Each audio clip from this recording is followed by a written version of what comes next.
I have found personally that if my environment is a mess, my internal mind is a mess. And it's not exactly, which one goes first. It's if I'm not feeling, my 100% or even 80%, I ask myself, okay, will cleaning my house make me feel better? Yes. Okay, let me do it.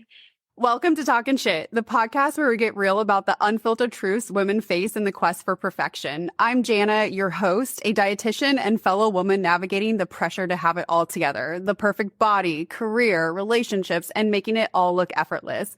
Who set that standard anyway? Here, we're calling out the diet fads, hustle culture, beauty standards, and everything else that keeps us feeling stuck. But we're not just venting, we're diving into how to break free and rewrite the rules on your terms. So grab a coffee or a glass of wine and let's talk some shit. Together, we'll uncover how to live a life that's unapologetically yours. This is Talkin' Shit. Let's dive in.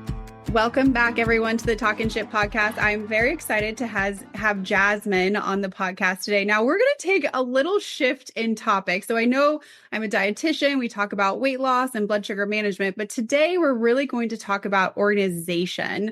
And so, Jazmin, thank you so much for giving me your time today to talk about this. How about you introduce yourself and tell us a little bit about yourself? Of course. Thank you, Jenna. I appreciate you inviting me onto your show. I'm really honored. I listen to your episodes and I feel honored to be on a platform with your other guests that have, amazing things to share with your audience. My name is Jazmin Love, Abarca. I go by Jazmin Love. I own Love Your Space Cleaning, located in Fresno/Clovis, California. I launched my business in May of 2023. Kind of unplanned, but kind of in the works for many years. I grew up cleaning offices with my family, and I joined the military shortly after high school. And I always daydreamed about having my own cleaning business. And so in 2020, when I got out of the military, I unexpectedly went through some life transitions, and I kind of just felt the push to start my business that I've been daydreaming for many years. So Love Your Space Cleaning is based on creating an environment for my clients where they can feel that love for their space after our visit. And I also want to build a livable wage earning for my employees that I would like to have one day, just because I know how undervalued cleaners are. And so that's basically our mission, is to provide a clean space and a livable wage. I love that. I love business owners. I love supporting local. So I'm so glad that you are here. And this is something, so Jazmin and I met, well, several times, but more recently at a Fresno Women's Network meeting. And we were kind of chit-chatting, and it was really eye-opening to me because not only do I support individuals in losing weight, but two of the side effects, if you will, to weight loss are their space becomes a lot cleaner. So they typically say like, okay, I want to start cleaning out my garage, or I want to start really going through the paperwork that has been piling up. And I also want to get a little bit more curious about my finances. So usually organization and finances are also that byproduct of weight loss. And so that's why I wanted you to come on and share just more about how we can actually do that, because it can feel really overwhelming to get started. So for someone that's like, yes, I need to like be more organized, that is the goal of mine, where would you have them start? Hey friend, quick question before we dive into today's episode.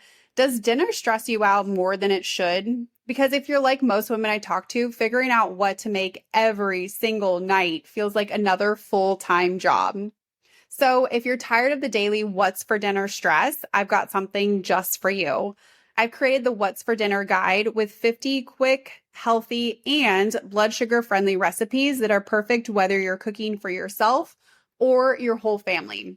No more second guessing, no more last minute takeout, just real food made simple. Grab your copy for just $9, click the link in the show notes, and make dinner the easiest part of your day. All right. Now I'm back to the episode. But seriously, don't wait. Your weeknight sanity will thank you. Well, first I wanted to note that, your environment is a product of your internal environment, right? So if your home is, piling up and you're starting to feel a little bit overwhelmed, first let go of that shame because you might be going through some things and that's okay. Same thing with your health, right? If things are piling up, take a deep breath, slow down, and it's okay. I would start with one area at a time. Um, and start with what's most important to you. So if you care if the counters are cluttered or if the floor is cleared or if the bed is made, start with one thing at a time and make it a goal for about 7 days and try to master it. And if you can't, that's okay. Restart it. And then once you've mastered it for about a month, then go ahead and add another task like cleaning the counters or picking up the floor. So yeah, I'd start with one task at a time.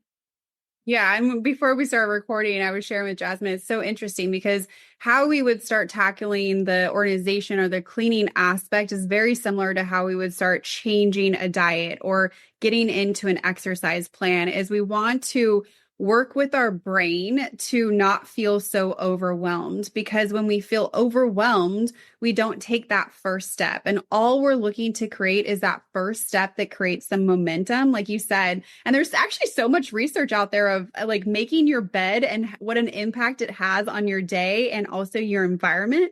So it might sound or seem, and I'm air quoting, small, but it actually really creates that momentum where you feel like, okay, I did something today. And then that can really start to spiral in other areas as well. Yes, definitely. I don't know where I heard, but I've also heard the research behind where I mean, it's habit stacking, right? So when you get into the flow of creating new habits, you want to kind of make the goal to enjoy the process versus the end result. That way, you can continue at making a lifestyle change and not something that you're just going to fall off of. Okay, so I laugh because I have for years tried to make doing the dishes something that is enjoyable. And I absolutely hate doing the dishes. I will cook all day long, but I hate doing the dishes. So, how do you make these things that just feel like you don't want to do them? How do you start to make them more enjoyable? Yes. So first, let me ask you, what have you tried to enjoy the dishes? Music, doing like one dish at a time, uh putting on like some essential oils that I really enjoy smelling. I think those are the ones so far. Okay. Yeah, that's a good start. So for me, I also don't enjoy the dishes, Mhm. but I have made it into a habit where if I start the dishes, I'll finish all of them. One trick that I do is I watch an episode of something and I'll set my tablet on the side with my headphones in and I'll put my gloves. Like I do my nails periodically, not all the time because of the cleaning, but when I do, I want to preserve them. And so I'll put, gloves on so I won't feel like icky or it'll discourage me. So I'll put gloves on and then I'll put my headphones in and then I'll put my favorite episode lately. I've been rewatching Gilmore Girls. So that's like my feel good show. And before you know it, the dishes are done and I haven't even finished the whole episode. That is a great idea. Yeah, bringing in that thing that you enjoy to do a task that you maybe do not enjoy. I love that. Okay.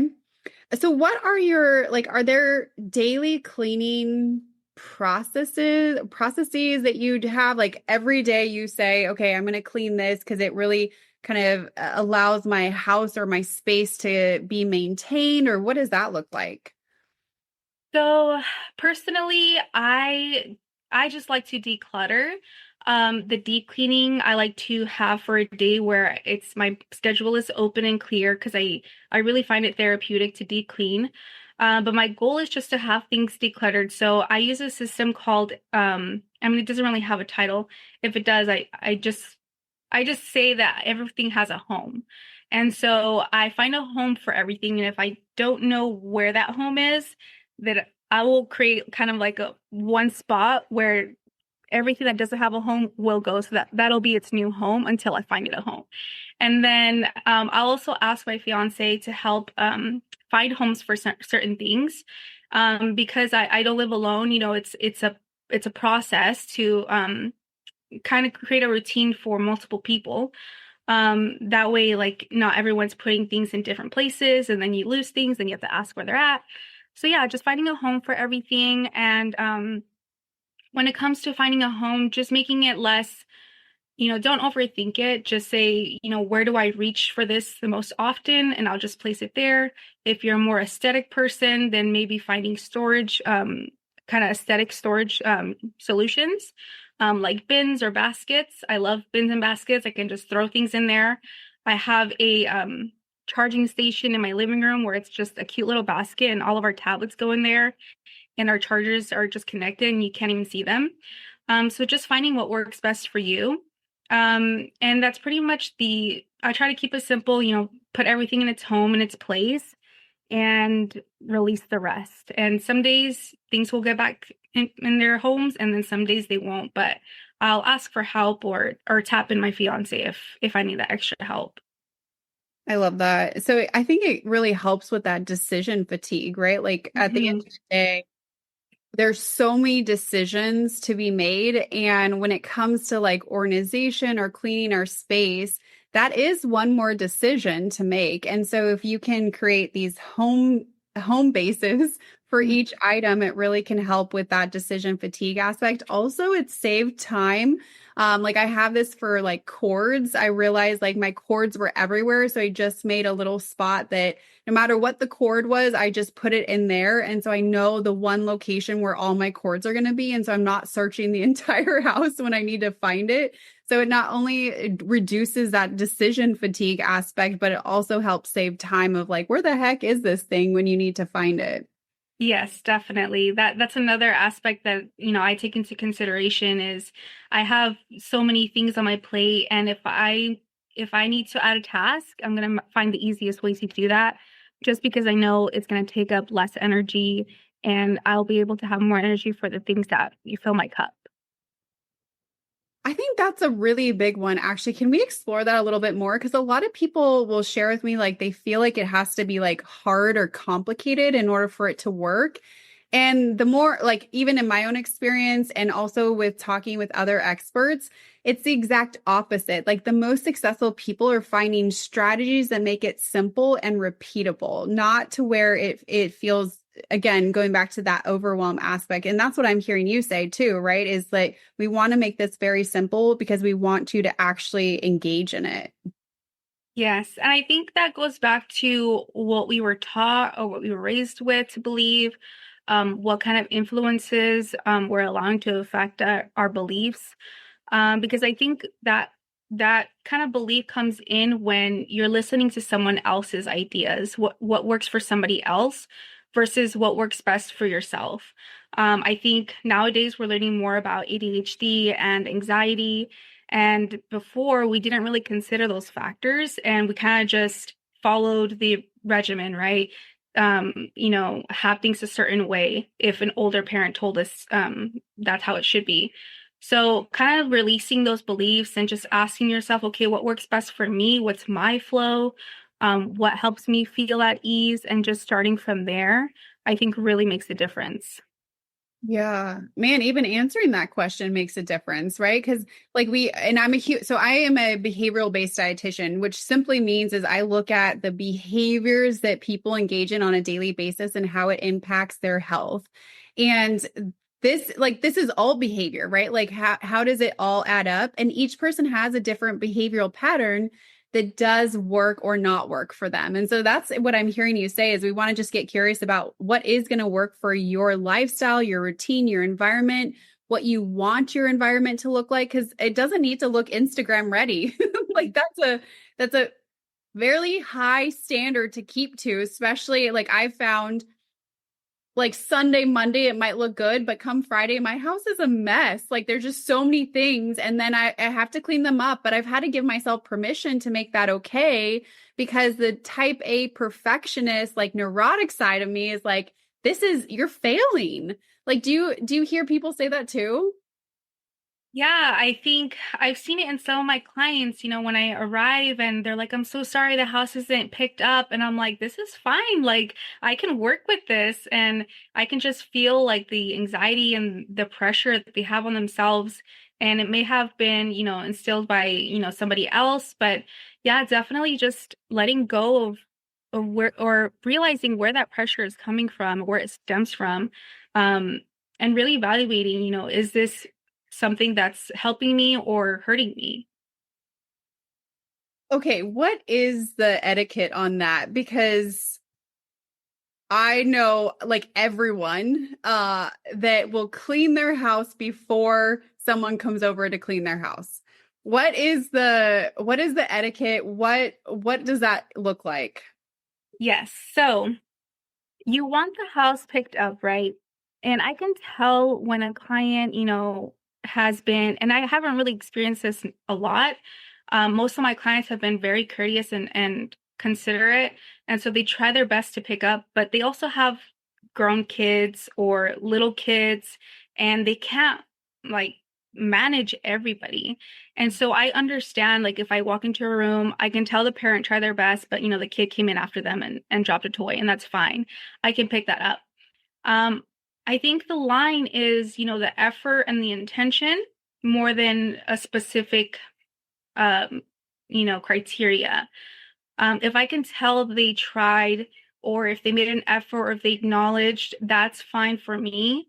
I think if I arrive and they're just like, oh yeah, go ahead, and like the place is a complete mess, or I haven't experienced this, but I would find that maybe that's the line right there.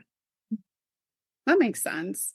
Um, so what would you say? Like I love to give individuals like tips or tricks, if you will, but really make it for like real life so that we can apply this in real life because that's where the change happens. So what would you say are like your top three tips for individuals that are really looking to just be more organized throughout the week? Tip number one, I would say to write it down.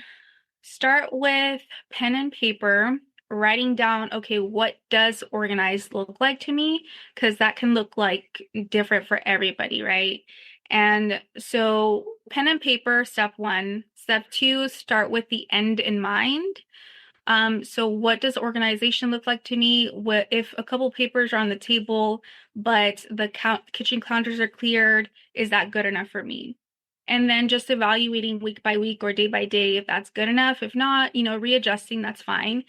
And then the third one would be to delegate tasks. So if it's just you on your own, this probably doesn't apply to you, but if you live with other people, ask them, hey, this is something important to me. This affects my mental health. If, the house is a mess, or if I'm in one of those days where I'm struggling mentally, can you help me and clean this or take care of this area?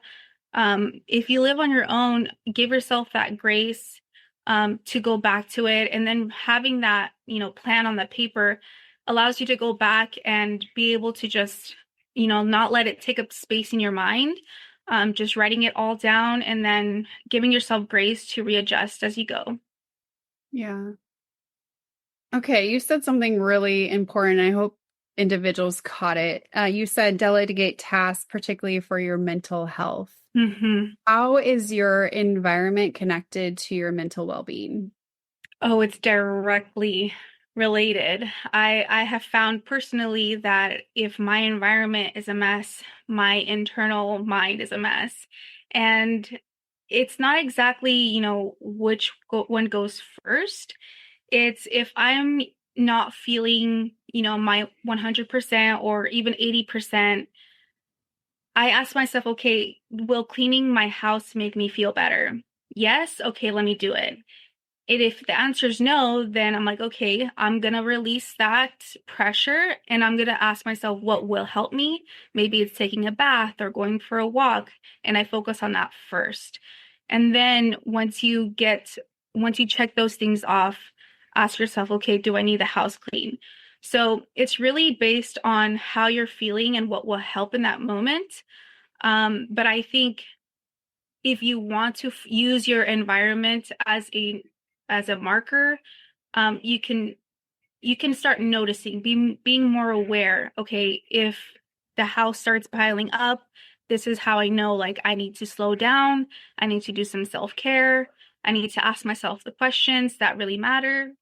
Um, but yeah, I think using your environment is definitely, directly related to your mental health and can definitely be considered when asking yourself how you're doing. Yeah, I know a lot of individuals will share that they feel less anxious when they walk into their space after cleaning it, and it makes them feel like um, makes them feel good about themselves because they didn't realize it was a weight that they were carrying around that was really in the back of their mind, kind of swirling of like, I know I need to do this, I need to do this. And so when they were finally able to step into that and create a space that works for them, they felt like they could take that deep breath, and it really changed how they did care for themselves. For example, like I had one individual, she shared with me, like she didn't have any space on her countertops in her kitchen to be able to prepare meals.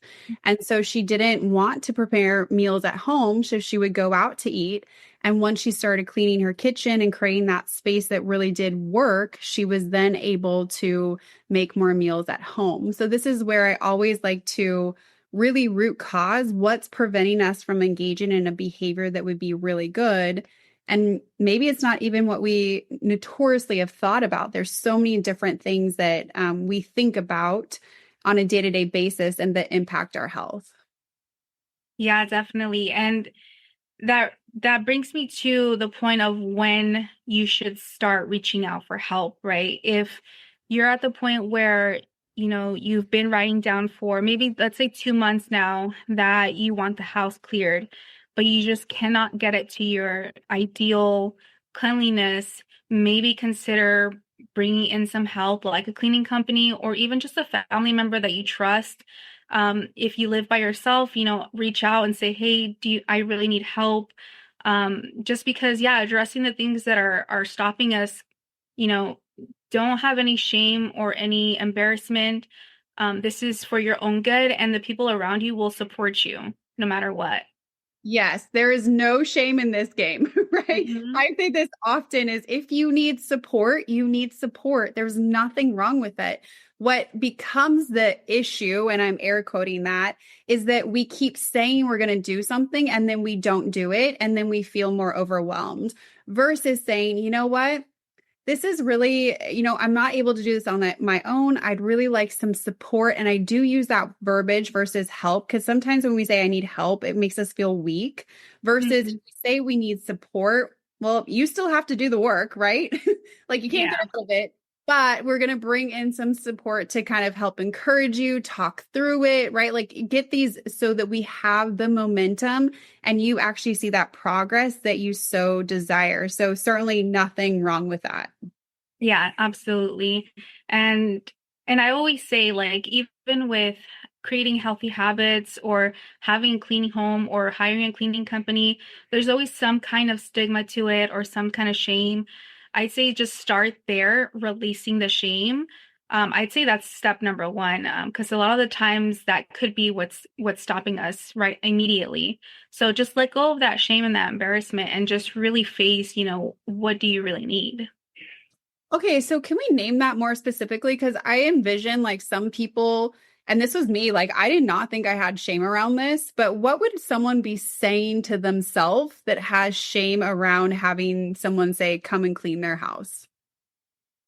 So, what I have heard personally, I've had a client say like, "Oh, um my mom's coming over and she might laugh at you seeing you here in my house."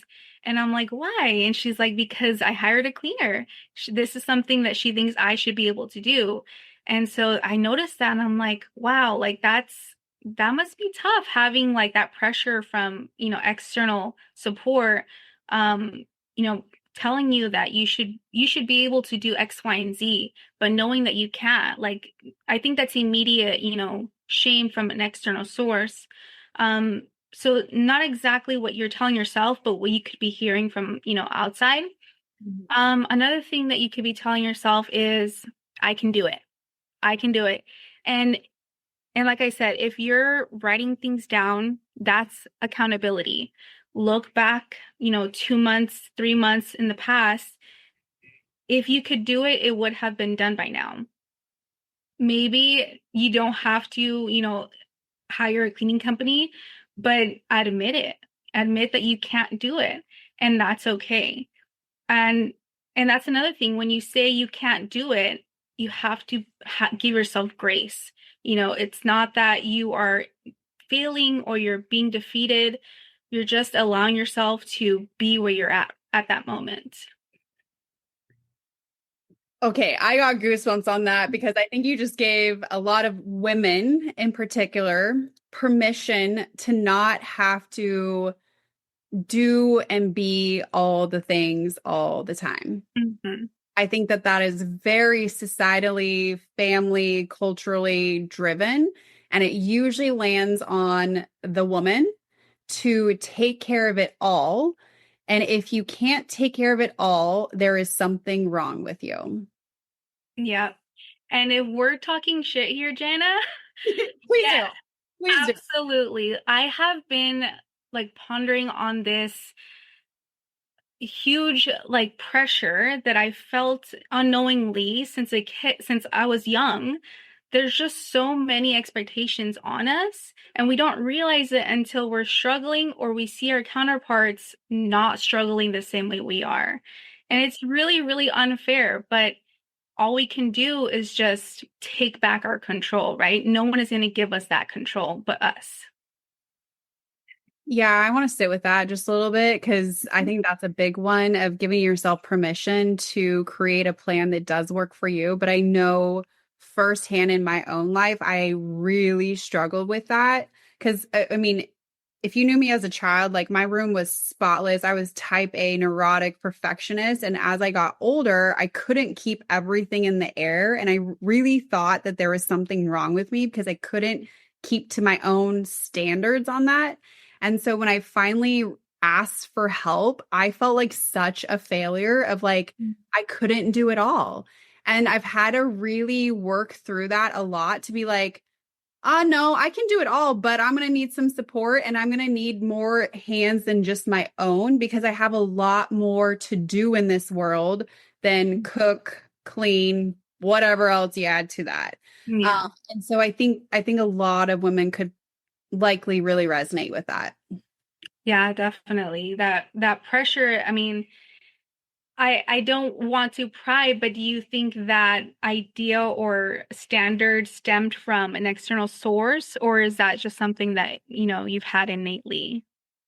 That's a good question. A big portion of it was very internally driven because my clean environment actually was a sign of my anxiety. So I would clean or when I felt really anxious or really alone or really scared, I would just clean. And if my environment looked good, then I thought I was good. Hmm. So it was an interesting like kind of turn for my own self-soothing, right? Like I use it as a self-soothing mechanism, which I think a lot of people use for cleaning too. Yeah.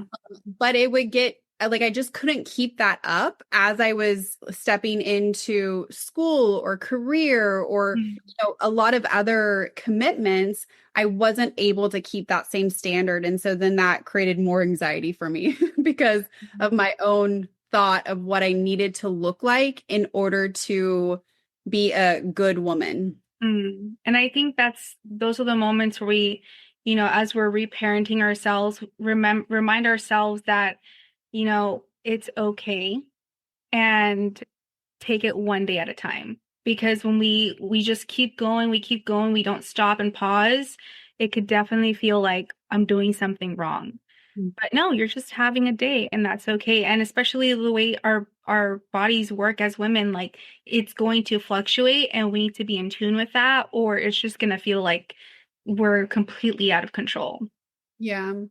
Yeah, and I want to so one I always say there's no shame in this game, like let's talk about it cuz anything that we are shaming never changes. And then that goes back to what you shared, Jasmine, like if you have been writing it down, if you're saying you're going to do it for 2, 3 plus months, in some way, shame is working against you and it's not going to change. And so that's where you need to reach out for your services or a friend or family, right? Like anything that can help you with getting started, so that it's not the same internal dialogue on repeat. Mm-hmm.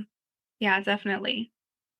Interesting. I always love how these conversations turn because I think, people just think like, well, I just need to be better and then it's going to be fixed. It's like, yeah, well, if that works, like we'd all be fine. So I Mm-hmm. always like to uncover what's really hiding, yeah, behind why we're really not engaging in the behaviors that we say we want to engage in. And I think we really were able to do that today. Yeah, definitely. And I think, as in both of our professions, being as a cleaning company and you as a dietitian, we're there to facilitate people to unpack that because a lot of people don't have those tools, and that's what we're here for. We're here to help you. Yeah. Well, Jasmine, any last words before we close out for today? I just want to say thank you so much for inviting me. I really enjoyed this conversation, and yeah, I hope we get to have more conversations in the future. Yeah. So I am going to link all of your information below in the show notes so that individuals can reach out to you if they're like, yep, I'm ready to go. I need some help. So we'll do that. And then where can they get in contact with you or follow you, or what does that look like? Yeah, so they could visit us on Instagram and Facebook at Love Your Space Cleaning. And if you want to follow my personal page, I'm at Jazmin Love at Love Thy Hunger on Instagram. Cool. All right, Jasmine, thanks so much for your time. I appreciate it. Thank you. Have a good one, Jenna.